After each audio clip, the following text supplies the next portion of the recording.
सुरक्षा एजेंसियों ने आरोपी डॉक्टर अमर और डॉक्टर मुजम्मिल की डायरी बरामद की है, जिसमें पता चला है कि देश को किस हद तक दहलाने की पूरी साजिश रची जा रही थी।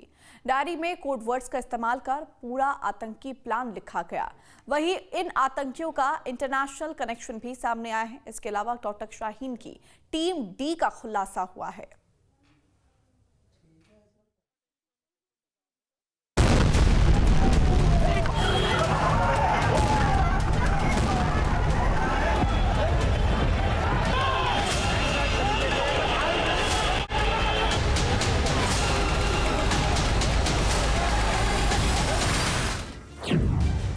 आतंकी डॉक्टरों की डायरी से खुला काला राज। कोड वर्ड में लिखा था आतंकी प्लान। बाबरी मस्जिद का बदला लेना चाहते थे आतंकी। डॉक्टर उमर का तुर्की कनेक्शन भी आया सामने। लाल किले के पास हुए बम धमाके की जांच का एक केंद्र बिंदु फरीदाबाद की अल फलाह यूनिवर्सिटी बनी हुई है। यूनिवर्सिटी में सुरक्षा एजेंसियों ने कई लोगों से पूछताछ की है और कुछ लोगों को तलब भी किया गया है। वहीं आरोपी दो डॉक्टरों के यूनिवर्सिटी कैंपस के हॉस्टल से तलाशी में नोटबुक्स और डायरी मिली है और इस डायरी में खुलासा हुआ है कि पिछले 2 साल से आतंकी हमलों की योजना बनाई जा रही थी। सूत्रों के मुताबिक कमरा नंबर 13 में डॉक्टर मुजम्मिल गनई और उमर उन नबी कमरा नंबर 4 में रहता था और यहां पर बरामद साक्ष्य एक बड़े आतंकी साजिश की ओर इशारा कर रहे हैं।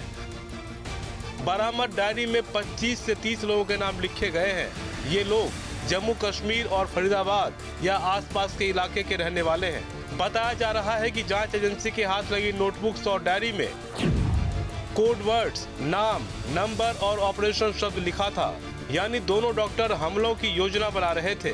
8 से 12 नवंबर के बीच बड़ा हमला करने की तैयारी थी। डायरी में 6 दिसंबर का भी जिक्र है।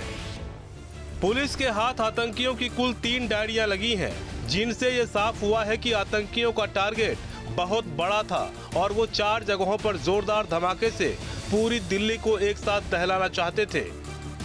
दिल्ली ब्लास्ट के बाद सुरक्षा एजेंसियां लगातार जांच कर रही हैं, लेकिन इस बीच सुरक्षा एजेंसियों के हाथ डॉक्टर उमर, जो कि संदिग्ध आतंकी जिसकी ब्लास्ट में मौत हो गई ऐसा माना जा रहा है, उसकी डायरी और डॉक्टर मुजम्मिल शकील की डायरी अल फलाह यूनिवर्सिटी से पुलिस को मिली है। आपको बताएं कि अल फलाह यूनिवर्सिटी में ये दोनों एज अ प्रोफेसर पढ़ाते थे, वहाँ डॉक्टर के रूप में काम करते थे और उसी यूनिवर्सिटी के कमरों से पुलिस को, सुरक्षा एजेंसियों को इनकी डायरी मिली है। लिहाजा इस डायरी से पुलिस को काफ़ी कुछ जो है मदद मिल सकती है आगे जांच में, क्योंकि इस डायरी में कोड वर्ड में कई ऐसी सारी चीज़ें लिखी हैं जो पुलिस के लिए काफ़ी मददगार साबित हो सकती हैं।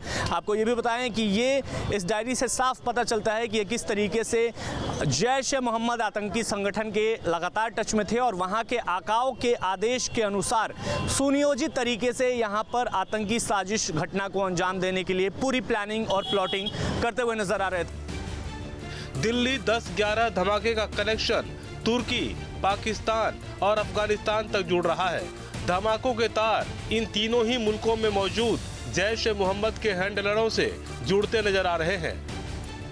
इन तीनों मुल्कों में मौजूद आतंकवादी हैंडलरों के बीच शोपियां का मौलवी इरफान अहमद वाघे मुख्य कड़ी के रूप में उभर कर सामने आया है। लाल किले के पास I-20 कार में विस्फोट करने वाला सुसाइड बॉम्बर डॉक्टर उमर उल नबी इस मौलवी का बेहद खास था।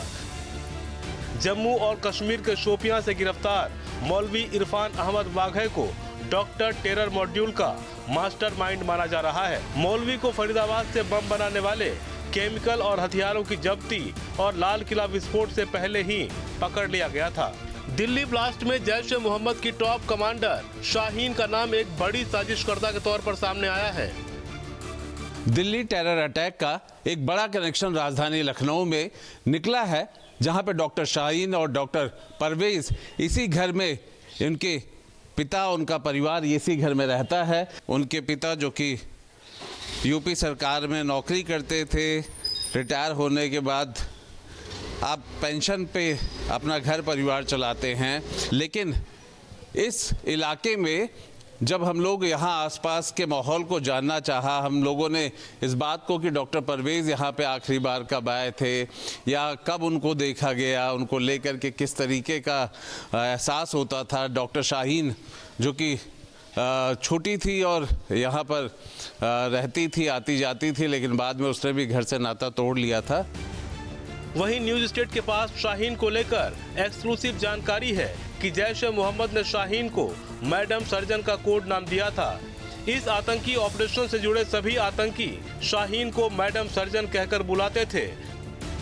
शाहीन देश में ऑपरेशन हमदर्द को अंजाम दे रही थी। मुस्लिम युवतियों महिलाओं को हमदर्दी दे रही थी शाहीन। हमदर्दी दिखाकर महिलाओं को बना रही थी दहशतगर्द। 3 कैटेगरी में बांटा गया था ऑपरेशन हमदर्द। दिल्ली में धमाके के बाद टेरर मॉड्यूल का भंडाफोड़ करने के लिए यूपी एटीएस की टीम भी एक्टिव है। इसी कड़ी में यूपी एटीएस ने शाहीन की डी टीम का खुलासा किया है। टीम डी में शाहीन के डॉक्टर साथी शामिल थे। सभी आतंकियों के लिए कोड वर्ड रखे गए थे। आतंकियों के लिए स्पेशलिस्ट शब्द का इस्तेमाल होता था। टीम डी में सबको अलग अलग काम दिए गए थे। पैसों के इंतजाम के लिए ऑपरेशन की तैयारी शब्द, छोटे हथियार के लिए मेडिसिन स्टॉक शब्द, रेकी के लिए ऑपरेशन थिएटर शब्द का इस्तेमाल। टीम डी जैश के टॉप कमांडर के संपर्क में थी। राजधानी में धमाके के बाद लगातार नए नए खुलासे हो रहे हैं। दिल्ली से लेकर यूपी, हरियाणा और जम्मू कश्मीर तक दोषियों की तलाश की जा रही है। अब देखना होगा कि इस हमले की कड़ियां कहां तक जाकर जुड़ती हैं और मामले में कितने नए साजिशकर्ताओं के नाम सामने आते हैं। Team news state.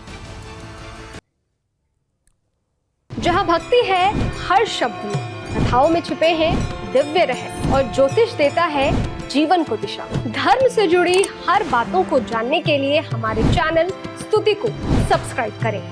चैनल पर जाने के लिए इस लिंक पर क्लिक करें।